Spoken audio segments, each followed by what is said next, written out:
Hello, hello, and welcome to the very first episode of Twinning with Carburetor Gaming. Today we are going to be looking at two ships, one that I really love and one that I really hate, the Nurnberg and the Makarov. For those of you who do not know, and I'm reading this right off the Wikipedia page so you can go and look, the Nurnberg was a Leipzig, I hope I'm pronouncing that right, class light cruiser built for the Kriegsmarine in the 1930s. Laid down in 1934, launched in that year and completed in November of 1935. Now, here's where it gets really interesting, though. After the war, and I'm reading this right from the Wikipedia page, Nuremberg was seized by the Royal Navy and ultimately awarded to the Soviet Union as war reparations. In December 1945, a Soviet crew took over the ship and the following month took her to Tallinn, where she was renamed Admiral Makarov, and that's where we get this ship in game. She served in the Soviet Navy, first in the 8th Fleet, then as a training cruiser based in Kronstadt. By 1960, she had been broken up for scrap. Now, why do I love one of these ships and why do I hate one of these ships? The Nurnberg is potentially one of the best Tier 6 cruisers in the game, and I'm including premium ships in there. There's a reason I have a 21 point commander on this ship. She is that good. The Nuremberg, with its huge hydro, with its four triple torpedo launchers on each side, make this ship a real threat. It's very easy to pop out behind an island, sail past the battleship before he can get his turrets locked onto you, and just unload your torpedoes. And typically you're throwing so many torpedoes at the wall that even if you only hit half of them, there's still enough that you're going to do significant damage, if not sink the ship outright. And that's why the Nuremberg's good. So why is the Makarov not good? Well, I made a spreadsheet. Let's go into that spreadsheet and take a look. Alright, so now that we're in the spreadsheet, let's start at the top and work our way down. So we have the Nuremberg on the left, the Makarov on the right. Now, originally I had it where it had Nuremberg base on the left, Makarov in the middle, and Nuremberg fully spec'd out on the right. I decided not to do that for this just because it's a tier 6 ship. I feel it's pretty easy to get your ship fully spec'd out without spending a crap load of free XP, unlike a tier 9 ship, where a tier 9 ship you need to put a 60, 70, 80, 90k earned XP into the ship to get it to its top. With this tier 6 ship, it's 10, 15, 20,000 XP max. I can actually look at that once we're back in port. I don't remember off the top of my head. But as we can see here, Nuremberg, Makarov, survivability is the same, which makes sense since it's the same hull. Now, I would have expected the Soviets to maybe have put a little bit of work into her, but this is just a game. They probably just literally copy and pasted. Artillery. Nuremberg has a slight edge out here. For quick, I don't know if I mentioned this or not. I probably didn't. The values that are better are in green. The values that are worse are in red. If they're basically the same, they're unchanged. However, if we look right here, you can see the max dispersion on the Nuremberg is 147. The Makarov is 146. But if we come down here, the range is 16.5 versus 16.3, so I don't know if this is comparable. I wish that I could bump this up to exactly 16.5, but I tried, I couldn't, so I can't compare dispersion on equal values. However, they seem about right. Going further down, secondaries, this is where the Nuremberg actually starts to lose a few points. Fire chance on the secondary is 4% versus 7%. However, your range is 5.6 to 5.0, so it's still very much in Nuremberg's favor. Like I said, the Nuremberg is a great ship.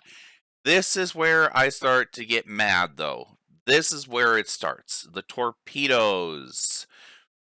You have 4x3, 533 millimeter German torpedoes, and they are the average German torpedo. They're not super fast, but again, they're not super slow. They have a 6 kilometer range. They do decent damage, or yeah, 6 kilometer range. They do decent damage, and they have a decent reload, a 68-second reload. After if you throw adrenaline rush on and you've taken some damage, I've seen these get down to in the 50s.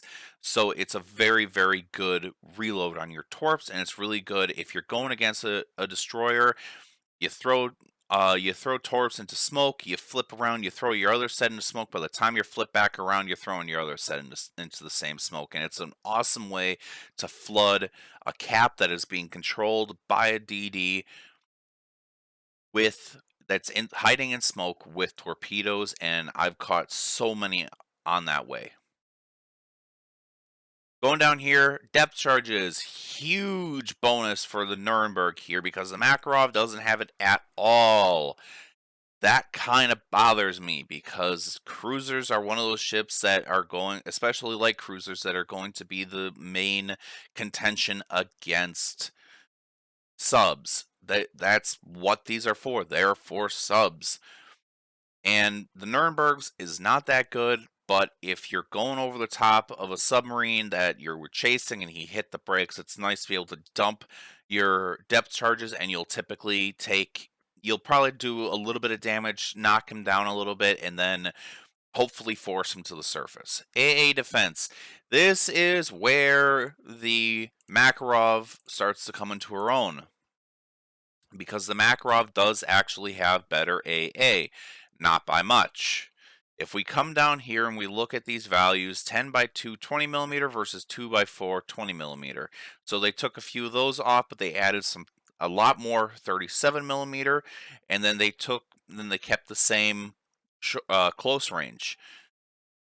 That's not what the values describe, though. If we come down here, continuous damage 169, 179, so 10 more continuous damage awarded to the Makarov, which kind of makes sense because after World War II, aircraft had become very predominant.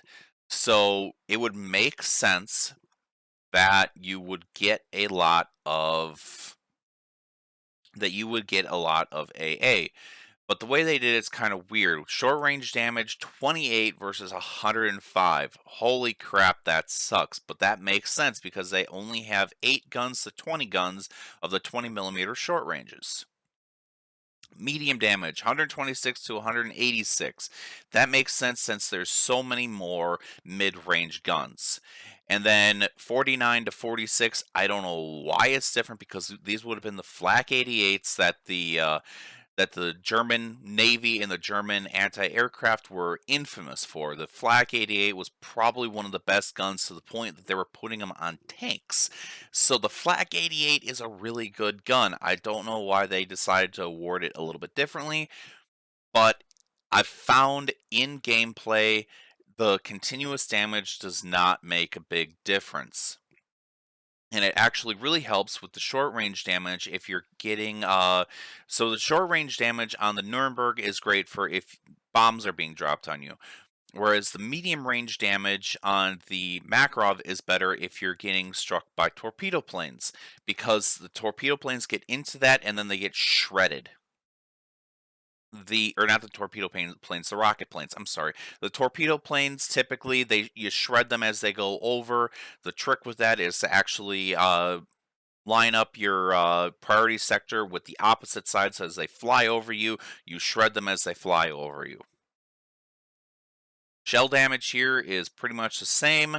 1 shell per salvo. I typically put on the AA mod in commander skills, so I get 2 per salvo. That kind of helps, kind of doesn't. It's not very effective, but it works sometimes. Maneuverability, 53 on both, but there is no difference. I thought there was, but there isn't. Concealment, slightly edged out to the Makarov. The Makarov takes a little bit of a lead there, but not by much. A 12.4 versus a 12.6 kilometer. That's not very much. That's kind of going back up here to the range of the main battery, 16.3 to 16.5. Not that good. Coming down here, Into the equipment, Damage Con, same across, DFAA, same across. Both of these ships you can choose to either run DFAA or you can run Hydro. This is where the Nurnberg wins hands down. The Nurnberg has better Hydro, bar none. It's got the German Hydro that lasts forever and is basically a mini radar. Look at this, 13.7 kilometer torp detect versus a 3 kilometer. That is almost a full kilometer extra that you have to detect torps and give yourself and your teammates extra runtime. A 5.5 kilometer ship detect versus a 4 kilometer. That's big because you can put yourself in the middle of some of these caps. Pop your Hydro and you will see what's in that cap if something is holding it back. Especially if you're already charging at where that DD is coming, or where you know that DD is hiding, you can close that distance really fast before he has a chance to get moving, and you can really turn it around and you can kill that DD. The fighter consumable, again, Nurnberg gets this because he has it. The Makarov doesn't. And this fighter consumable is very helpful because you can use it to spot ships, you can use it for scouting, and you can use it to offset your AA that the Makarov takes a little bit of a lead on. So looking at this in total, let me blow this back out a little bit so we can see more of the list. Didn't do as much as I wanted it to. As you can see here, I had it blown up for those of you guys who watch this on phones so you guys can see. There's a lot of green in one category and a lot of red or black in the other. Let's just change this to red so that it's a little bit easier, and then come down here and change this to green. Don't know why I didn't do this earlier, but forgive me. There's a lot of green on one side, a lot of red on the other, and it's hard to make up for that. Let's head back into port. Let's take a quick gander at these ships and wrap this up.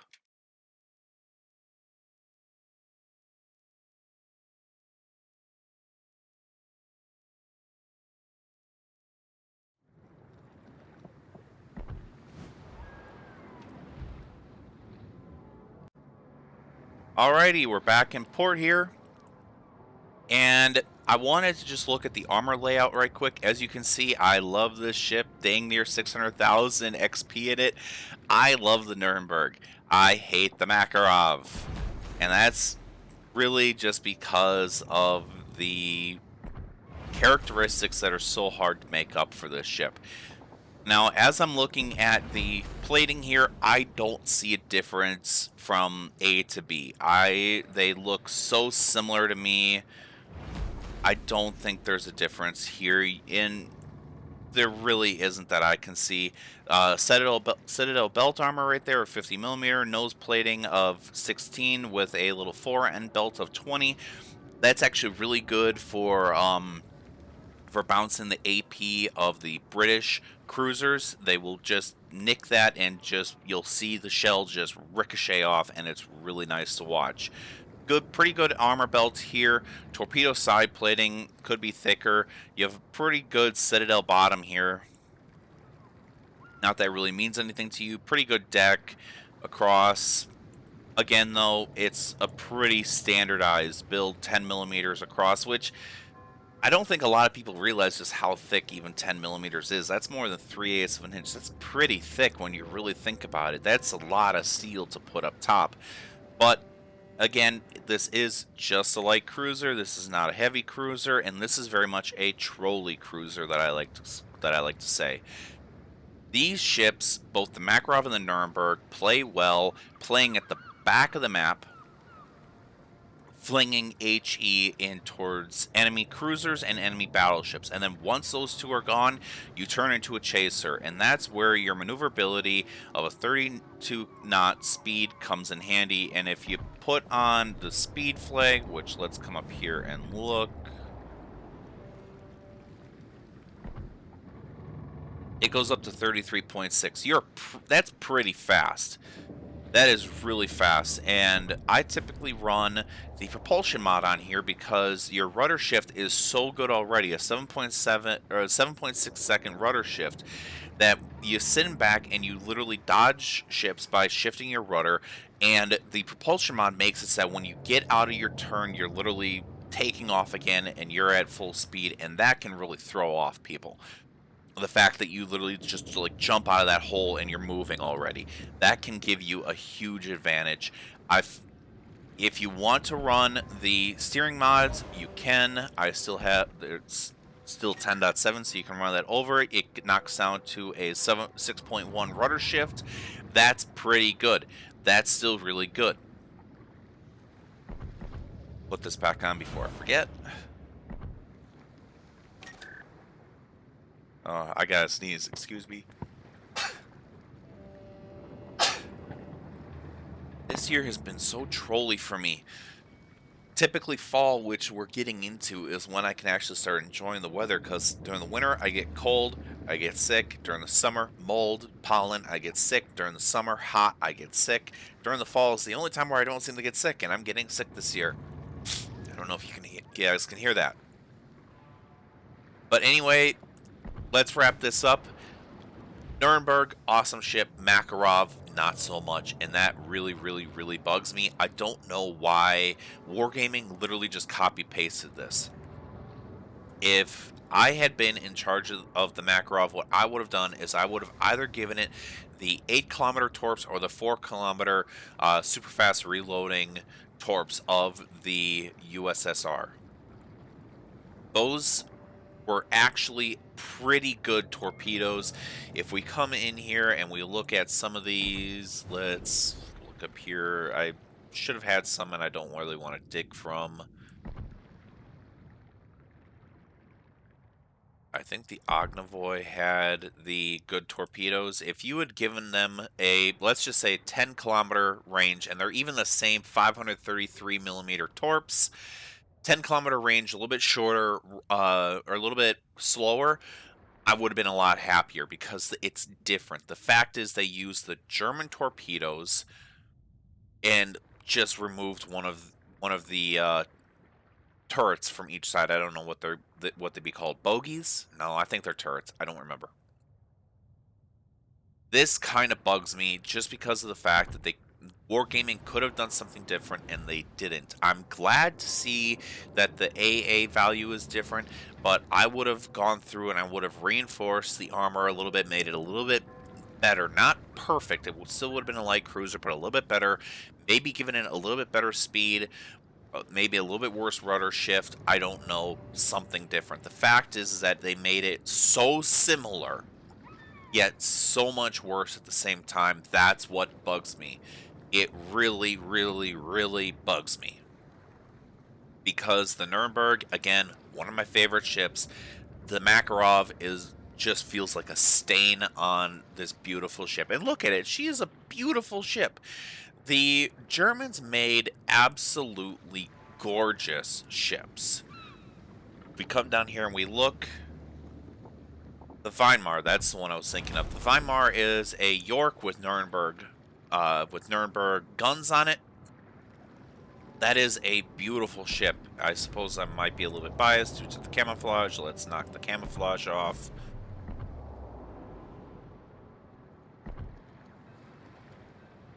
Look at that ship. They are such regal ships. They are absolutely gorgeous. The Prince Eugen is actually one of my favorite ships, which is so funny because you look at it in profile and it looks so similar to the Tirpitz or the Bismarck, which I don't see here because I am only looking at cruisers. They literally look like they took the plans for the Tirpitz or the Bismarck and they literally just shortened it into the Prince Eugen, which is not true, but it's kind of cool.